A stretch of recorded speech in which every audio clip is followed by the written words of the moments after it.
Welcome to Lesson 1, Discovering Myself. Today, we'll take our first step in a journey of self-awareness and personal growth. We'll be tackling the different aspects of who we are, our strengths, passions, and values. It's all about getting to know ourselves better and embracing the unique features in us. So, let's enjoy the process of self-discovery in the class. Welcome to Lesson 1, Discovering Myself. In this lesson, you are expected to describe your personality, character, and habits within your Johari window using adjectives. Evaluate your traits in the Johari 4-window model to improve your personality and character using the modal verb would. I'll introduce to you the Johari window model for your pre-task. The Johari model divides information about an individual into 4 window panes. The arena, or the open area, refers to aspects of yourself that both of you and other people are aware of. This includes behaviors, knowledge, and abilities related to your life. The blind spot signifies aspects of yourself that others perceive but you are not aware of. An example of this is when someone identifies a quality in you, such as being an excellent leader, that you had not previously acknowledged. The mask, or the hidden area, symbolizes aspects of yourself that you are aware but choose to conceal from others. It's not necessary to divulge every private thought and emotions to your classmates. The unknown area signifies elements that are undisclosed both to yourself and others. For instance, you might possess undiscovered talents or capabilities that remain hidden from both of you and those of others. The goal of Johari window is to enhance self-awareness and interpersonal communication by enlarging the open pane while minimizing the blind, hidden, and unknown panes. This tool of interpersonal awareness was developed by Harrington Ingham and Joseph Loft in 1959. Now, let's look at the word bank. You can find positive, neutral, and negative adjectives related to personality, character, and habits. Prepare your Johari window. From the word bank, you should select 3 personality descriptions for each window. Post them in the designated pane. In your list, include positive, neutral, and negative modifiers you will write for each category. The modifiers found in the word bank are just suggestions. You may look for more adjectives in the thesaurus.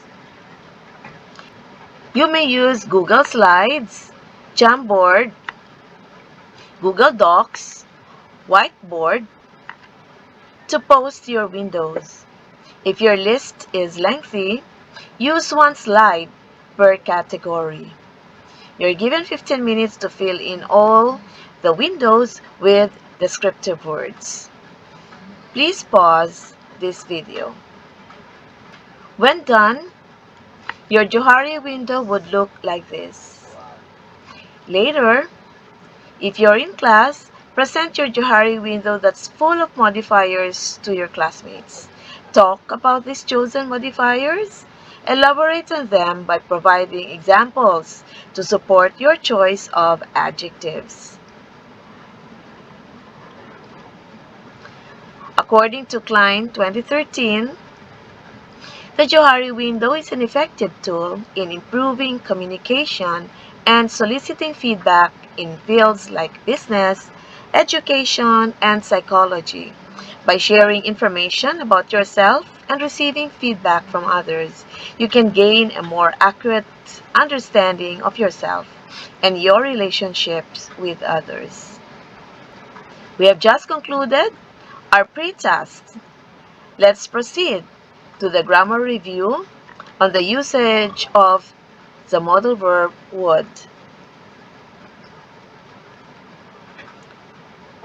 Expressing emotions is an essential component of communication and language use. From your Johari window, were there instances in which you expressed past habits, wishes, and regrets? You could express them using the modal verb would.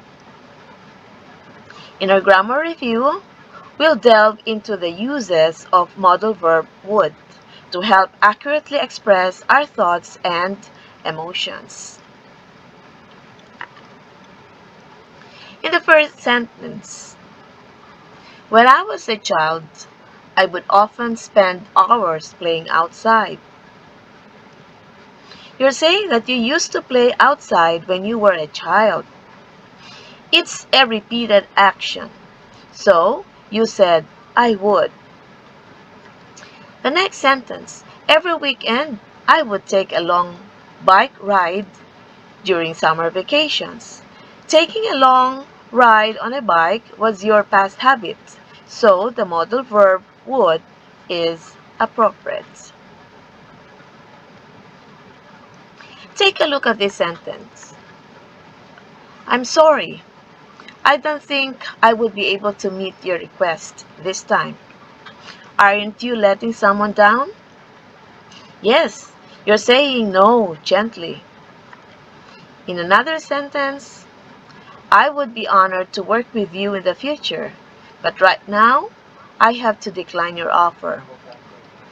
Again, you're gently declining an offer and wouldn't want to hurt someone.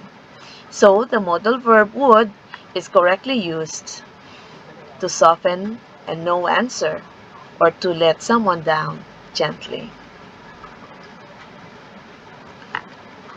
What are you expressing in these sentences? I wish they would have a happy and successful marriage. I wish she would find the job of her dreams. You're expressing a wish by using the modal verb would. Use would to express a wish. What about in these sentences? Would you please forgive me for what I said earlier? I wouldn't have done that. I would have done it differently. What are you expressing here? A regret? Are you feeling sorry? You should use would to express regret. Another instance of using would is here. Analyze these sentences. I would be glad if you showed your winsome smile. I would be deeply delighted if you shared a seat. Would it be okay if I asked a question? Would you mind if I looked at that for a moment? All these sentences express polite requests, and notice that the past tense verbs are placed in the if clause. Therefore, we use would for polite requests or offers. How would you use would in a hypothetical situation?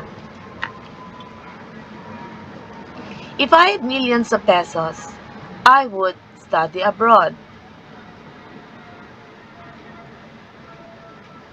This sentence suggests an unreal situation when you don't currently have millions of pesos.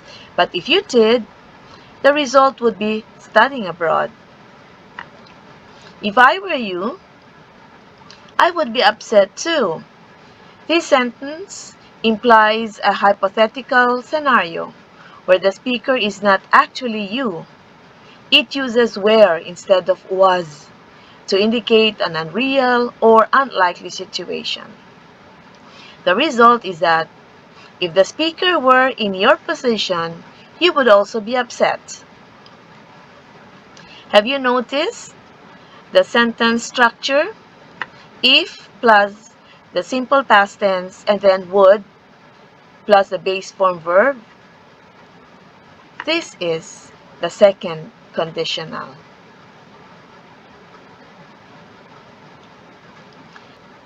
Finally, here is another use of would. If I had studied hard, I would have passed the exam. The speaker is expressing regret or missed opportunity in the past. The condition, if I had studied hard, indicates that he did not study hard enough. And the result is the hypothetical outcome expressed in the second part of the sentence. I would have passed the exam. Look at the structure. If plus had plus past participle, would have plus past participle.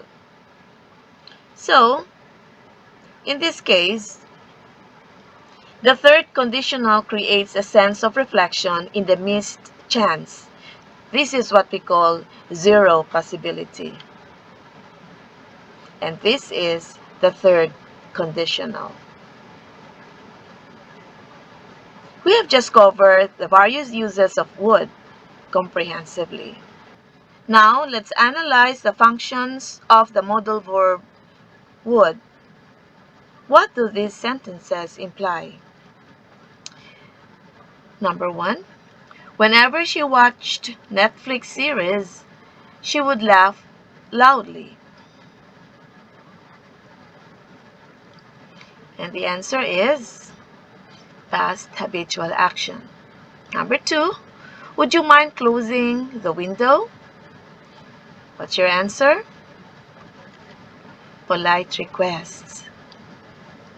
Number three, if she knew the truth, she would be angry. And the answer is second conditional.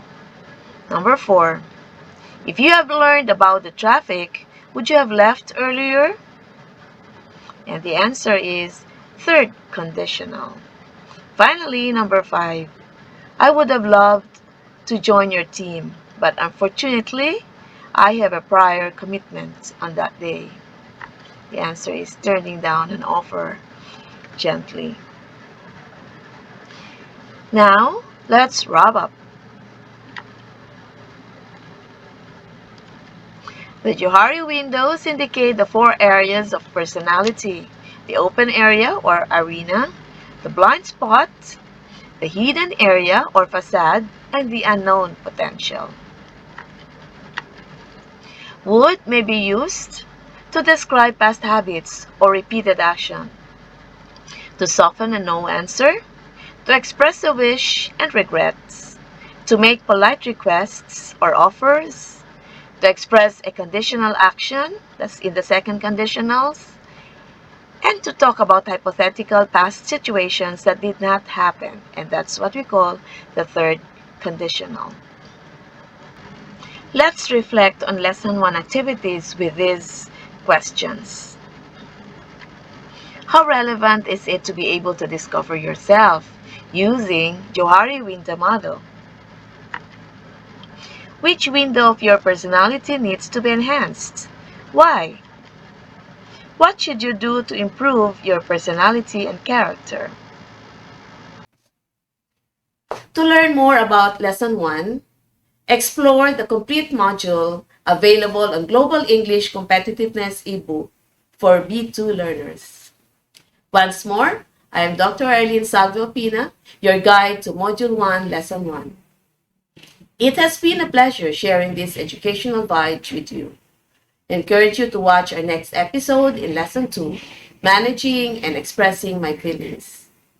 All the best on your continued learning journey.